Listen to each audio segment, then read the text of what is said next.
शुरू करते हैं आज की कहानी, जिसका नाम है एक भयानक चुड़ैल की माया नगरी। आज के वीडियो में आपको बहुत मज़ा आने वाला है।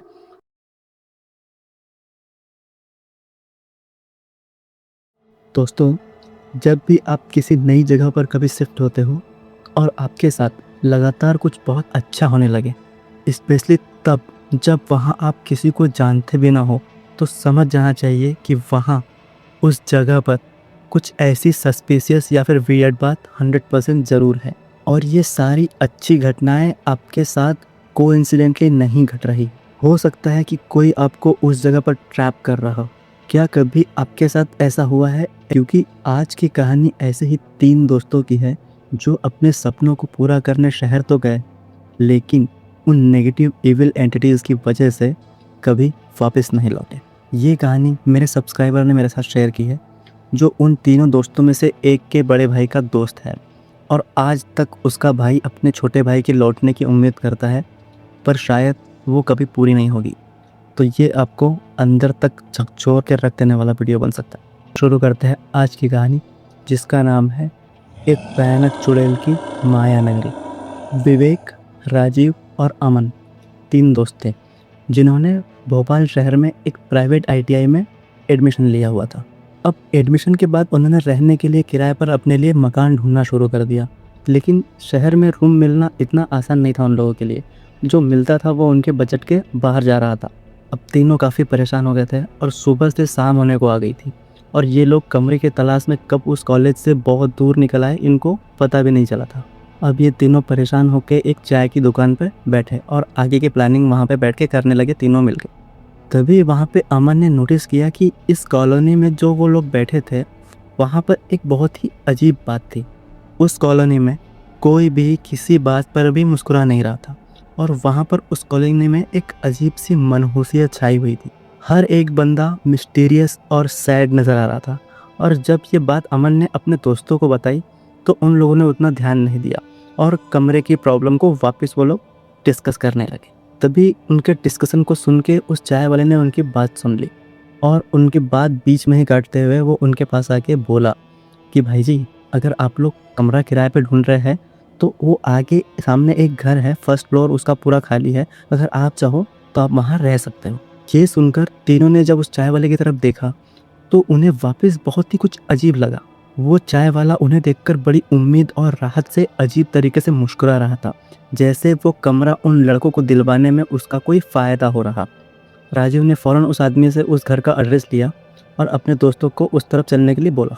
अब अमन इस चीज़ को लगातार नोटिस कर रहा था। इस कॉलोनी में बहुत ही अजीब और नेगेटिव सी वाइब आ रही थी, ये उसको 100% पता था। पर इस बार उसने अपने दोस्तों को कुछ भी नहीं कहा और चुपचाप उनके पीछे पीछे चलने लगा। ये लोग जब उस घर के सामने गए तो उन्होंने देखा कि घर काफ़ी बेसिक था और नीचे के रूम में रूम मालिक रहते थे और ऊपर का पूरा फर्स्ट फ्लोर खाली था। और सबसे बड़ी बात कि जब घर देखने के बाद किराए की बात आई तो घर मालिक ने बोला कि आपको जो भी लगे आप वो मुझे दे देना, ये हमारे लिए कोई बड़ी बात नहीं। इस बार तीनों को ये सुन के काफ़ी अजीब लगा, क्योंकि सुबह से शाम तक वो ऐसे किसी भी लैंडलॉर्ड से नहीं मिले थे जो अपने टेनेंट की मर्ज़ी से किराया डिसाइड करता। और ये कहते हुए वो मकान मालिक उन्हें कमरा देकर काफ़ी खुश नज़र आ रहा था। खैर, कम किराए में बात होने पर तीनों दोस्त इसी कॉलोनी में रहने का फ़ैसला करते हैं और वो उसी रात उस घर में शिफ्ट होने के लिए शुरू करते हैं। अब इस पॉइंट के बाद उनकी ज़िंदगी की उल्टी गिनती का काउंटडाउन शुरू हो चुका था, जिसका उन्हें अंदाज़ा भी नहीं था कि उसकी कीमत उन्हें अपनी दर्दनाक मौत को गले लगाकर चुकानी होगी। राजीव और विवेक तो फिर भी ओके थे, पर अमन अभी भी इस बात को लेकर सस्पिशियस था कि यहाँ 100% कुछ अजीब है।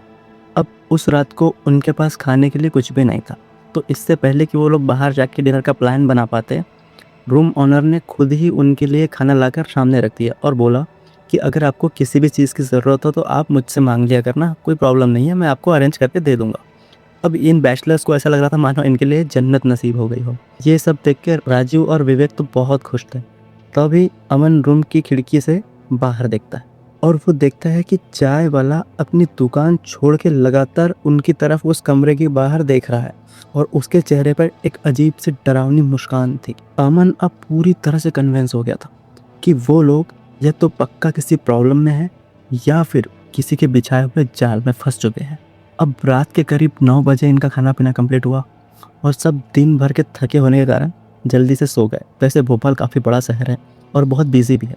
वहाँ पे 12 बजे तक लोग अक्सर ट्रैवल करते रहते हैं, लेकिन इस कॉलोनी में 8 बजे ही सब अपने अपने घरों में सो गए थे और कॉलोनी की गलियों में अब केवल बाइक, कार और कुछ आवारा कुत्ते दिख रहे थे और माहौल में एकदम पिन ड्रॉप साइलेंस थी। रात के करीब 1 बजे विवेक की जब नींद खुली तो वो पानी पीने के लिए उठा और जैसे ही वो मटके के पास पानी पीने गया तो उसने किसी के अजीब डरावने तरीके से गाना सुनने की आवाज़ सुनी, जैसे कोई अपने बच्चे को लोरी सुना रही हो। और विवेक को वो गाना एकदम मिस्टीरियस और सैड लगा। वो अजीब गाना सुन के उसके कानों को चुभन महसूस हो रही थी। उसने अपने दोनों कानों को लिटरली दबा लिया और वो आवाज़ धीरे धीरे तेज़ होती जा रही थी। विवेक ने जल्दी से कमरे की लाइट ऑन की और अपने दोस्तों को जगाने के लिए बेड की तरफ देखा और उसने जो देखा तो वो शॉक रह गया, क्योंकि राजीव और अमन पहले ही जाग चुके थे और वो लोग भी लिटरली अपने हाथ ऐसे दबा के बिस्तर पे सहमे हुए बैठे थे। विवेक जल्दी से उनके पास आया और बोला कि डरावनी आवाज़ ये आ कहाँ से रही है, मुझे समझ में नहीं रहा, इतना वियर्ड आवाज़ कहाँ से आ रही। तभी अमन ने सोचा कि जाके लैंडलॉर्ड से बात करनी चाहिए, ये सब क्या हो रहा है यहाँ पे। और वो जो लोरी थी वो 100% उनके माइंड को नेगेटिव इम्पैक्ट डाल रही थी। जैसे ही अमन ने दरवाजे की तरफ देखा तो वो डर के मारे कांपने लगा।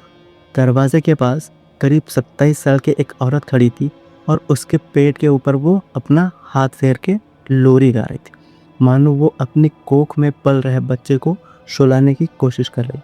राजीव डर के मारे कांपने लगा, क्योंकि उसने जो देखा था उसे डिस्क्राइब करना मतलब उन्होंने देखा कि उस औरत के पूरे बदन पर कीड़े घूम रहे थे। उसके हाथों में बड़े बड़े नाखून और काला खून लगा हुआ, जिससे वो अपने पेट को सहला रही थी। उसके बाल ऐसे लग रहे थे मानो किसी पौधे की जड़ों की तरह हो और उसकी आंखें लाल सूजी हुई और होंठ पूरी तरह काले थे और कमर के नीचे पूरी तरह से कीड़ों ने उसके बदन को ढक के रखा था, मानो वो ही उसके शरीर पे कपड़ों का काम कर रहे हो। और साथ ही उस औरत के पैरों को देखकर विवेक तो बेहोश ही हो गया, क्योंकि उसके पैर उल्टे थे। वो एक खूंखार चुड़ैल थी। विवेक के बेहोश होने के बाद राजीव और अमन दोनों बिस्तर में दुबके हुए थे। वो चुड़ैल उन्हें देख नहीं रही थी, बस वो अपनी कोख को सहला रही थी। अमन थोड़ी हिम्मत करके खिड़की के पास गया और मदद के लिए किसी को देखने लगा और फिर उसने जो देखा वो अब तक के सबसे अजीब और डरा देने वाली बात थी। उस कॉलोनी की हर खिड़की में से कोई न कोई आदमी झांक रहा था और सभी लिटरली अमन की तरफ देख रहे थे। उन सभी की आंखों की पुतलियाँ एकदम काली पड़ चुकी थी और उनके चेहरे पर कोई एक्सप्रेशन नहीं था, मानो वो लोग ज़ॉम्बी बन गए हों। अमन अब पूरी तरह समझ गया था कि इस कॉलोनी वालों को ये सब पहले से पता था और शायद उन्हें यहाँ पर चारा बनाकर फेंका गया है। लेकिन क्यों? ये सब कैसे हुआ? वो चुड़ैल कौन थी और उसने इस कॉलोनी वालों के साथ ये क्या किया था? और सबसे बड़ी बात, इसके आगे अब क्या होगा? क्योंकि ये बात तो तय थी कि कोई भी इस कॉलोनी को छोड़कर जा नहीं सकता था, क्योंकि अगर जा सकता तो कोई भी इतनी खौफनाक जगह में रहने का रिस्क नहीं लेता था। तो फिर इन लोगों ने जानबूझ के अमन और उसके दोस्तों को यहाँ पे ट्रैप क्यों किया हुआ था? ये सब अमन के दिमाग में चल रहा था। वो वहाँ खड़े खड़े ये सब कुछ सोच रहा था, तभी राजीव जोर से चिल्लाया। अमन ने जैसे ही पलट के देखा तो उसकी जान ही निकल गई। उस चुड़ैल ने अपने ही नाखूनों से अपने पेट को चीर लिया था और अपनी आंतों से बेहोश विवेक के हाथ पैर बांध रही थी, मानो विवेक उसका बच्चा हो और वो उसे कोख में डालने की कोशिश कर रही हो। अमन और राजीव के सामने ही उस चुड़ैल ने विवेक का गला घोंटकर उसे मार डाला और उसकी आंतों से ही उसे बांधकर घसीटते हुए कमरे के बाहर ले गई। अब इसके साथ ही कमरे की वो अजीब सी बदबू भी खत्म हो गई और साथ ही लोरी की आवाज़ आने भी बंद हो गई। अब बचे दोनों दोस्तों ने ये रात कैसे भी करके बिताई। अगली सुबह दोनों दोस्त अब इन कॉलोनी वालों की तरह ही हो चुके थे, क्योंकि अब उनके चेहरे पर ना ही कोई मुस्कान थी और ना ही किसी तरह का कोई एक्सप्रेशन था। वो दिन भर उस कॉलोनी के बाहर निकलने का रास्ता ढूंढते रहे, लेकिन उन्हें कोई भी ऐसा रास्ता नहीं मिला जिससे वो उस हॉन्टेड कॉलोनी के बाहर निकल सके। अब दोनों दोस्त थक हार के इस कमरे में लौट आए और उन्हें लगा शायद आज रात उनके साथ ये हादसा नहीं होगा, तो वो लोग सेफली कमरे में लौट आए। उन्होंने जब कमरा खोल के देखा तो उन्हें हर चीज़ वहीं पे मिली जो उन्हें कल रात को मिली थी, और जैसा वो कमरा था बिल्कुल वैसा का वैसा मिला। बस उसमें एक चीज़ की कमी थी कि विवेक का सारा सामान वहाँ पर नहीं था, और दोनों दोस्त समझ चुके थे कि इन कॉलोनी वालों से मदद मांगना बिल्कुल बेकार है, क्योंकि इन्हीं लोगों ने उन्हें इस भयानक मुसीबत में डाला था। अब उस रात लगभग 1 बजे वापस सब कुछ रिपीट होता है, और इस बार राजीव को अपनी जान गंवानी पड़ती है, वो भी अमन की आंखों के सामने। अमन अपनी आंखों के सामने अपने दोस्त की दर्दनाक मौत को देखकर अब पूरी तरह सहम जाता है, और वो भी किसी भी पल अपनी मौत का इंतज़ार कर रहा होता है। फिर रात से सुबह हो जाती है। अमन अपने कमरे में डरा हुआ बैठा था, उसे भयंकर बुखार आ गया था। तभी उसके दरवाजे पर एक दस्तक होती है और मकान मालिक उसके पास आता है।